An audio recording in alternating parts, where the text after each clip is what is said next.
আসসালামু আলাইকুম, সবাই কেমন আছেন? আশা করছি সবাই অনেক অনেক ভালো আছেন। আমি আল্লাহ তাআলার রহমতে এবং আপনাদের দয়ায় অনেক ভালো আছি। তো জানেন আমি আজকে কী রান্না করতেছি? আজকে আমি মাছ রান্না করব। আম্মু আমাকে বলছে রান্না করতে, আর আমি রান্না করতেছি। তো প্রথমে আমি পেঁয়াজগুলো ভালো করে কুচি কুচি করে কেটে নিয়ে, আর আমি এখন মরিচগুলো ভালো করে বেটে নিচ্ছি। আমি এইভাবেই আজকে মাছটা রান্না করব। তো হচ্ছে এগুলো বাটাবাটি করতে করতে কারেন্টটা ফুস করে চলে গেল, আর আমি এখন একটু রেস্ট নিব। এরপর দেখি আম্মু মাছগুলো ভাজে রাখছে, আমি এখন শুধু রান্না করব। তো রান্না করার জন্য প্রথমে আমি তেল দিয়ে দিচ্ছি কড়াইয়ে। আমি কিন্তু পেঁয়াজগুলো ভালো করে বেটে নিছি, আর কড়াইয়ে তেলটা গরম হওয়ার পর আমি পেঁয়াজ আর মরিচগুলো ভালো করে ঢেলে দিব। তো ঢালার পর হচ্ছে আমি নাড়তেছিলাম, আর সমুদ্র ঘুমাচ্ছিল, তাই আমি ভিডিওটা নিজে করতেছিলাম।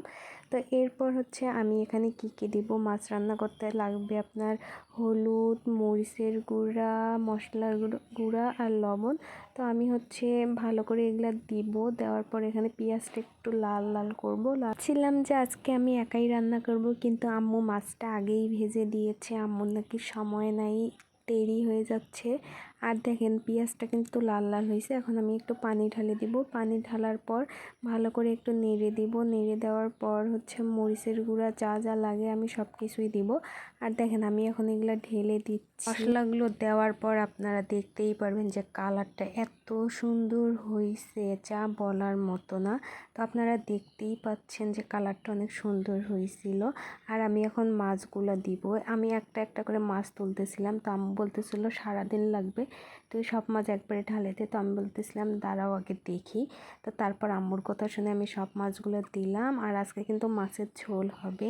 আর মাছটা সিদ্ধ করার জন্য আম্মু আমাকে বলতেছিল মাছের উপর থেকে যেন পানি দেওয়া হয়, আর এরকম করেই নাকি মাছ রান্না করে। আম্মু আমাকে বলে বলে দিচ্ছিল, আর আমি করতেছিলাম। আর একটু পরে দেখেন আম্মু সব ঠিকঠাক করে দিচ্ছিল যে হলুদ লবণ কম হয়েছে কিনা। আর দেখেন আমি বসে আছি, ঘেমে আমার অবস্থা শেষ। সব কিছু ঠিকঠাক করে দিয়ে রুমে চলে আসছে, আর আমি বসে বসে ছিলাম যে কখন রান্নাটা শেষ হবে।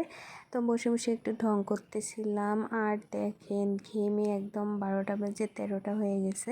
তো দেখেন মাছের কালারটা কত সুন্দর হয়েছে। আর মাছের ঝোলগুলো একটু কমলে আমি সেটা নামাই নিব। তো আসলে সেরকম করে রান্না করা হয় না, মানে আম্মু রান্না করতে দেয় না। তবু টুকটাক রান্না যা পারি করি আর কি। আজকের ভিডিওটা এখানেই শেষ করছি। সবাই ভালো থাকবেন, আল্লাহ হাফিজ।